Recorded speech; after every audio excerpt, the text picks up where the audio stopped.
کا دوسرا نشریہ سیف الرحمان کے زبانی اور پہلے اہم خبروں کا خلاصہ۔ نائب وزیر اعظم و وزیر مملکت برائے امور دفاع ڈاکٹر خالد بن محمد العطیہ کی سرپرستی میں آج امیری بحریہ نے نئے بحری جہازوں کی وصولیابی کی تقریب منعقد کی ہے۔ حکومت کے رابطہ دفتر کے ترجمان نے کابینہ کے فیصلوں کا ایک ماہانہ جائزہ پیش کیا ہے۔ کویت کے پارلیمانی انتخابات اب مکمل ہو گئے ہیں۔ اور ولاڈیمیر پوٹن نے یوکرین کے 4 علاقوں کو روس میں ضم کر دینے کا اعلان کر دیا ہے۔ یہ تھا اہم خبروں کا خلاصہ، اور اب پیش خدمت ہے ریڈیو قطر سے آج کا دوسرا مفصل نشریہ۔ News at 7:30 p.m. بسم اللہ الرحمن الرحیم۔ صاحب سمو امیر شیخ تمیم بن حمد آل ثانی نے جمہوریہ بوتسوانا کے صدر ڈاکٹر موگویٹسی ایرک میسیسی کے نام ان کے ملک کے قومی دن کے موقع پر مبارکباد کا برقی پیغام ارسال کیا۔ نائب امیر شیخ عبداللہ بن حمد آل ثانی نے بھی جمہوریہ بوتسوانا کے صدر ڈاکٹر موگویٹسی ایرک میسیسی کے نام ان کے ملک کے قومی دن کے موقع پر مبارکباد کا برقی پیغام روانہ کیا ہے۔ اسی طرح وزیر اعظم و وزیر داخلہ شیخ خالد بن خلیفہ بن عبدالعزیز آل ثانی نے بھی جمہوریہ بوتسوانا کے صدر ڈاکٹر موگویٹسی ایرک میسیسی کے نام ان کے ملک کے قومی دن کے موقع پر مبارکباد کا برقی پیغام ارسال کیا ہے۔ جمہوریہ کیپ ویردی کے صدر خوسے ماریا نیفیس نے جمہوریہ کیپ ویردی کے لیے قطر کے سفیر جناب سعد بن علی المہندی سے ان کی اسناد سفارت وصول کی ہیں۔ سفیر محترم نے صاحب سمو امیر شیخ تمیم بن حمد آل ثانی کی جانب سے جمہوریہ کیپ ویردی کے صدر کو خیر سگالی کا ایک پیغام پہنچایا، جس میں ان کی صحت و سعادت اور جمہوریہ کیپ ویردی کی حکومت اور عوام کی مسلسل ترقی و خوشحالی کی تمنا کا اظہار کیا گیا ہے۔ جمہوریہ کیپ ویردی کے صدر نے بھی صاحب سمو امیر کے لیے ان کی بھرپور صحت و سعادت اور قطر کی مزید ترقی و خوشحالی کی تمناؤں پر مشتمل ایک پیغام سفیر محترم کے سپرد کیا۔ قطر کی امیری بحریہ نے الابرار نامی سمندری جہازوں پر مشتمل نئے بحری جہازوں کی وصولی ابی کی تقریب منعقد کی ہے۔ یہ بحری جہاز سفینے تیار کرنے والی ترک کمپنی انادول نے تیار کیے ہیں۔ نائب وزیر اعظم و وزیر مملکت برائے امور دفاع ڈاکٹر خالد بن محمد العطیہ کی سرپرستی میں منعقد کی جانے والی اس تقریب میں مسلح افواج کے chief of staff general pilot Salim bin Hamad bin Aqeel النابد بھی شریک تھے۔ حکومت کے رابطہ دفتر نے وزیر اعظم و وزیر داخلہ شیخ خالد بن خلیفہ بن عبدالعزیز آل ثانی کی صدارت میں ہونے والے کابینہ کے اجلاسوں کے اہم فیصلوں پر روشنی ڈالی ہے۔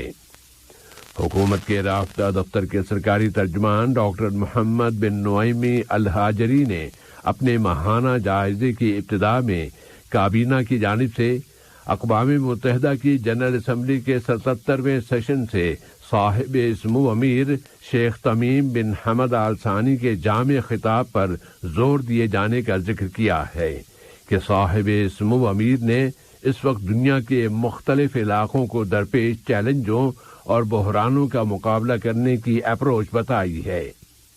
کابینہ نے ایک مرتبہ پھر مسئلہ فلسطین کی مرکزیت پر زور دیا ہے اور کہا ہے کہ قطر فلسطینیوں کے قانونی حقوق کی ہمیشہ تائید و حمایت جاری رکھے گا، اور صاحب سمو امیر نے اقوام متحدہ سے اپنے خطاب میں مکمل وضاحت کے ساتھ اس کا اظہار کر دیا ہے۔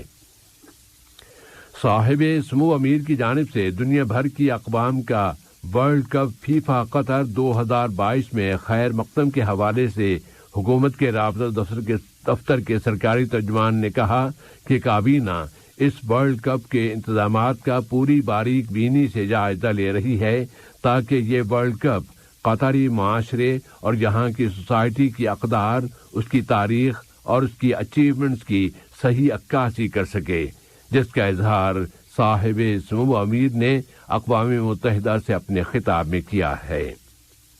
حکومت کے رابطہ دفتر کے ترجمان نے ماہ ستمبر کے دوران کابینہ کی جانب سے مقامی موضوعات سے متعلقہ فیصلوں کا بھی ذکر کیا ہے۔ وزیر مواصلات جناب جاسم بن سیف السلیطی سے سعودی عرب کے وزیر ٹرانسپورٹ اور لاجسٹک سروسز انجینئر صالح بن ناصر الجاسر نے شہری ہوابادی کی بین الاقوامی تنظیم ایکاؤ کی جنرل اسمبلی کے 41ویں اجلاسوں کے دوران ملاقات کی ہے۔ اس ملاقات میں دونوں برادر ملکوں کے درمیان ٹرانسپورٹ، مواصلات اور شہری ہوابادی کے شعبوں میں تعاون اور اسے فروغ دینے کے وسائل پر بات چیت کی گئی۔ وزیر مواصلات جناب جاسم بن سیف السلیطی نے عرب جمہوریہ مصر کے وزیر شہری ہوابادی جنرل محمد عباس سے بھی ملاقات کی ہے، جس میں دونوں برادر ملکوں کے درمیان شہری ہوابادی اور فضائی ٹرانسپورٹ کے شعبوں میں تعاون کو بڑھانے کے وسائل پر بات چیت کی گئی۔ اسی طرح وزیر مواصلات سے جمہوریہ جنوبی سوڈان کی ٹرانسپورٹ اور سڑکوں کے وزیر جناب ماڈوٹ بیار یل نے ملاقات کی ہے، جس میں دونوں ملکوں کے درمیان ٹرانسپورٹ، مواصلات اور شہری ہوابادی کے شعبوں میں تعلقات و تعاون پر بات چیت کی گئی۔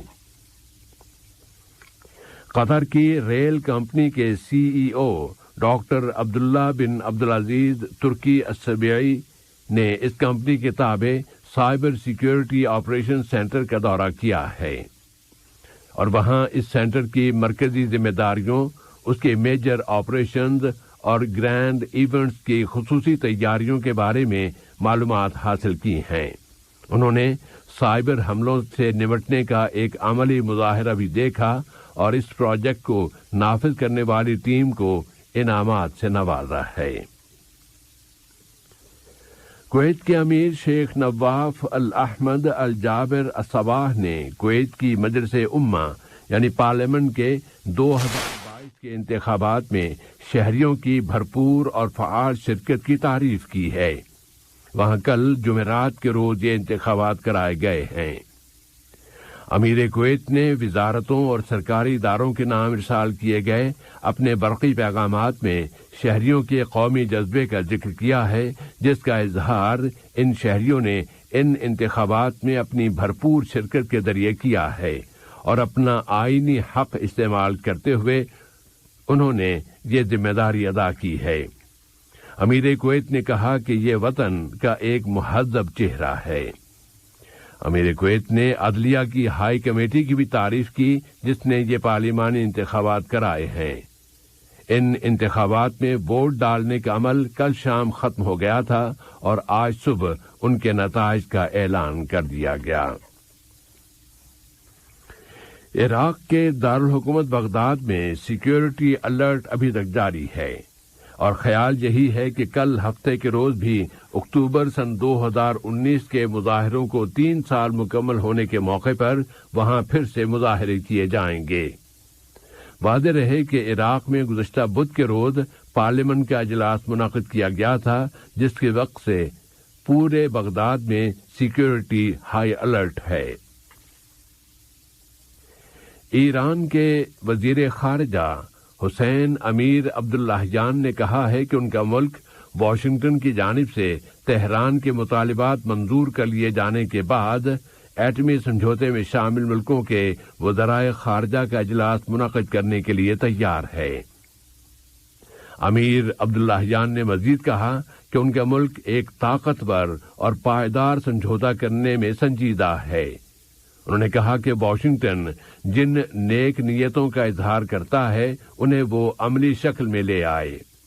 اس کے بالمقابل ایران کے لیے امریکہ کے ایلچی رابرٹ مالی نے کہا ہے کہ امریکی انتظامیہ ایران کو ایسی کوئی گارنٹی نہیں دے سکتی کہ اگلے امریکی صدر کو ایٹمی سمجھوتے سے نکلنے سے روک دیا جائے گا۔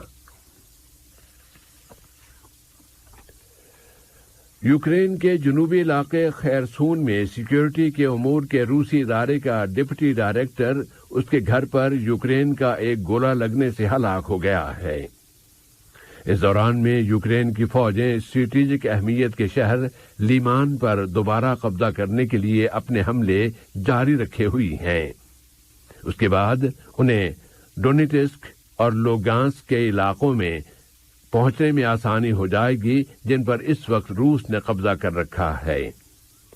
کچھ ذریعوں کا کہنا ہے کہ واشنگٹن اس ملک میں ایک لمبی کشمکش کی تیاریاں کر رہا ہے، جس کے لیے وہ جرمنی میں موجود ایک فوجی اڈے کو استعمال کرے گا۔ دوسری جانب کرملن کے ترجمان ڈمیٹری پیسکوف نے آج کہہ دیا ہے کہ یوکرین کے جن علاقوں کو روسی فوجیں اپنے کنٹرول میں لینے والی ہیں، ان میں سے کسی بھی علاقے پر حملہ براہ راست ماسکو کے خلاف جارحیت شمار کیا جائے گا۔ واضح رہے کہ روس کے صدر ولاڈیمیر پوٹن نے 4 علاقوں میں جہاں استصواب رائے یا ریفرنڈم کرائے گئے تھے، ان علاقوں کو آج روس میں ضم کر لینے کا اعلان کر دیا ہے۔ اس سے پہلے امریکہ کے صدر جو بائیڈن نے کہا تھا کہ اس کے بقول روس کی جانب سے یوکرین کے کچھ علاقوں میں کرائے جانے والے ریفرنڈمز کے نتائج کو امریکہ ہرگز تسلیم نہیں کرے گا۔ اور بورکینا فاسو کے دارالحکومت باگاڈوگو میں آج صبح صدارتی محل کے قریب زبردست فائرنگ کی آوازیں سنی گئیں، جس کے بعد وہاں کی سڑکوں پر فوجی نقل و حرکت بھی دیکھی گئی ہے، اور اس کے بعد وہاں کا سرکاری ٹیلی ویژن اور اس کے ریڈیو کی نشریات بند ہو گئیں۔ واضح رہے کہ بورکینا فاسو میں گزشتہ جنوری کی 24 تاریخ کو ایک فوجی انقلاب آ گیا تھا، جس میں وہاں کے صدر روش کاپوری کی حکومت کا تختہ الٹ دیا گیا تھا۔ آج کا یہ نشریہ ختم ہونے سے قبل اہم خبروں کا خلاصہ ایک مرتبہ پھر پیش خدمت ہے۔ نائب وزیر اعظم و وزیر مملکت برائے امور دفاع ڈاکٹر خالد بن محمد رازیہ کی سرپرستی میں امیری بحریہ نے نئے بحری جہازوں کی وصولیابی کی تقریب منعقد کی ہے۔ حکومت کے رابطہ دفتر کے ترجمان نے آج کابینہ کے فیصلوں کا ماہانہ جائزہ پیش کیا ہے۔ کویت کی پارلیمانی انتخابات اب مکمل ہو گئے ہیں، اور ولاڈیمیر پوٹن نے یوکرین کے 4 علاقوں کو روس میں ضم کر دینے کا اعلان کر دیا ہے۔ ریڈیو قطر سے آج کا دوسرا نشریہ اپنے اختتام کو پہنچا۔ فی امان اللہ۔